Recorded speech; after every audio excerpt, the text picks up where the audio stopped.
Kalau itu harus ditanya ke Bang Hotman. Tapi sepanjang yang aku tahu pasti setelah Lebaran akan sidang lagi. Tapi yang paling penting aku sebagai saksi pelapor sudah memberikan klarifikasi dan fakta cerita yang sesungguhnya aku alami tentang KDRT di dalam persidangan ya, di PN Kediri kemarin. Jadi buat aku lega karena aku bisa menceritakan secara detail apa yang menjadi kebenarannya. Dan alhamdulillah kesini-sininya hasilnya memang banyak kesesuaian. Jadi itu yang harus disyukuri karena sekali lagi aku nggak pernah menyangka kalau kasusku ini bisa menjadikan banyak perempuan di luar sana menjadi satu motivasi. Karena aku nggak nyangka sekarang ini kalau aku jalan kemanapun kayak ke musolanya mall gitu ya, aku biasanya sholat orang nggak terlalu notice lah ya siapa aku karena memang udah nggak mampu. Kalau aku sekarang di musola, mall, dimanapun aku berada, orang tuh langsung ibu-ibu ya terutama. Mbak Sena, saya doakan ya supaya kuat, sabar, saya salut. Ada yang punya pengalaman kayak aku juga dan mereka akhirnya punya pemikiran bahwa KDRT itu bukan aib. Jadi mereka nggak apa-apa, berani speak up itu udah wajib untuk kita perempuan yang memang mau berjuang untuk satu kebenaran. Karena yang paling tahu kan diri kita sendiri. Meskipun memang itu ranah privasi ya, karena KDRT itu kan kekerasan dalam rumah tangga. Tapi bukan berarti itu jadi aib yang orang jadi nggak berani untuk bicara. Itu bukan seperti itu. Kedepannya mungkin bagaimana akan hadir kembali sampai tidak selesai atau seperti apa? Kalau aku sebagai saksi terlapor kan sudah dipanggil. Kemarin juga dokter, psikolog dari Polda, dokter yang khusus untuk tulang hidung sudah memberikan kesaksian, kan semua di bawah sumpah ya. Kemudian dokter dari yang tulang rusuk itu sudah menyampaikan, kan mungkin makanya saya bilang teman-teman media harus lebih fokus kepada persidangan itu sendiri sehingga menjadikan sosialisasi bagi semua masyarakat Indonesia. Ini proses hukumnya itu seperti ini, jadi jangan fokus di nanti playing victimnya, nanti ada bumbu-bumbunya, itu nggak akan membuat masyarakat Indonesia belajar dari kasus aku. Makanya aku meminta kalau aku mau istilahnya ngobrolnya sama teman-teman media, kita harus fokus kepada proses hukumnya kayak apa sih, sampai nanti vonisnya misalkan seperti apa gitu. Jadi masyarakat itu bisa belajar, jadi jangan gosipnya, jangan bumbu-bumbunya yang nggak ada hubungannya sama konten KDRT-nya gitu. Makanya kan aku terus berdoa sama Allah yang terbaik untuk kasus ini. Vonisnya apa aku udah gak mau pikirin, karena aku yakin hakim pun punya hati nurani, jaksa penuntut umum pun mereka punya pemikiran sendiri yang independen, begitupun hakim. Baik itu kasus cerainya nanti yang mungkin masih berjalan juga, masih panjang mungkin, ya aku harus sehat, aku harus optimis. Jadi kalau mungkin dilihat korban KDRT itu harus nangis terus, nggak seperti itu juga. Kalau kita sebagai korban KDRT nangis mulu, gimana kita bisa memberikan penjelasan kepada hakim, kepada JPU, dan kepada masyarakat pun. Aku di sini harus memperlihatkan bahwa ya penting kan proses hukumnya jalan. Jadi kalau aku fragile atau aku depresi, kasihan Tania kan. Dan nggak menjadikan contoh yang baik bahwa kalau kita sudah berani melaporkan ya dengan segala konsekuensi kita harus berdiri tegar. Kita nggak boleh hanya gara-gara di playing victim terus pingsan gitu ya, terus memakan depresi lebih daripada kasus KDRT sebelumnya karena cywar itu kan urutannya begitu. Kalau kita berani speak up itu pasti urutannya adalah di playing victim. Kemudian ada lagi cywar lewat media. Itu kan udah saya jalani. Mungkin teman-teman media udah jadi saksi saya lah gitu. Dimana saya ngadepin ini dari awal sampai di detik ini semua seizin Allah, semua dengan pertolongan Allah, semua dengan tuntunan Allah. Makanya kenapa saya sudah selalu bilang sama Dewanti, sama Roro, yuk kita menjadi orang-orang yang tawakal. Dengan kita bersahabat harus lebih tawakal lagi, harus lebih istiqomah. Jadi kita nggak wasting time ya.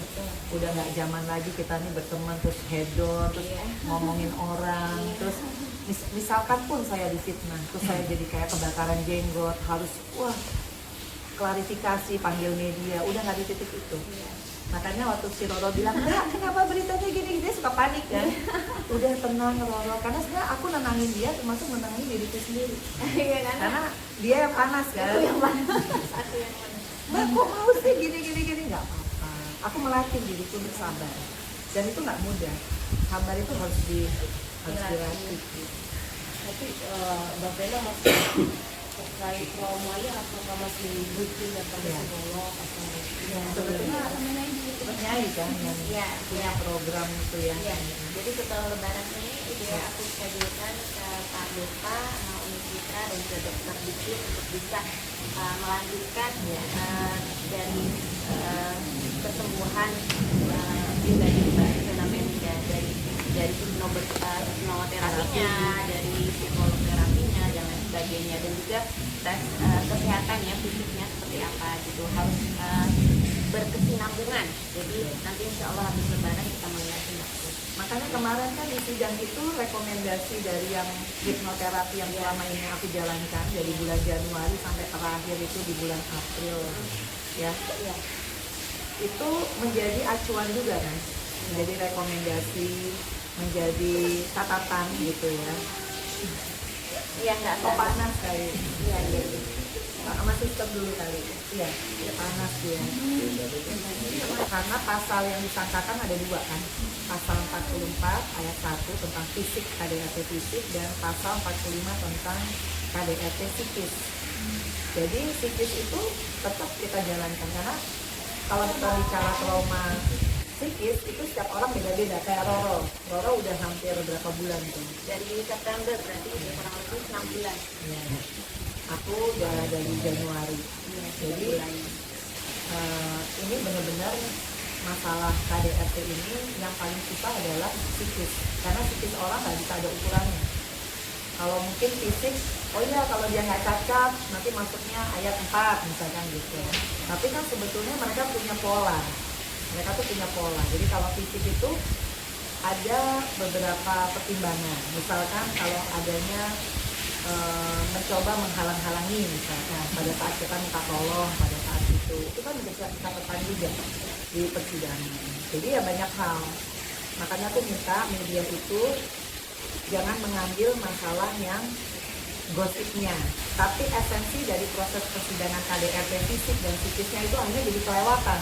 Karena Cywar itu dibuat supaya tidak menjadi fokus kan. Nah, kenapa Cywar dibuat? Supaya tidak fokus kepada proses sidangnya sendiri.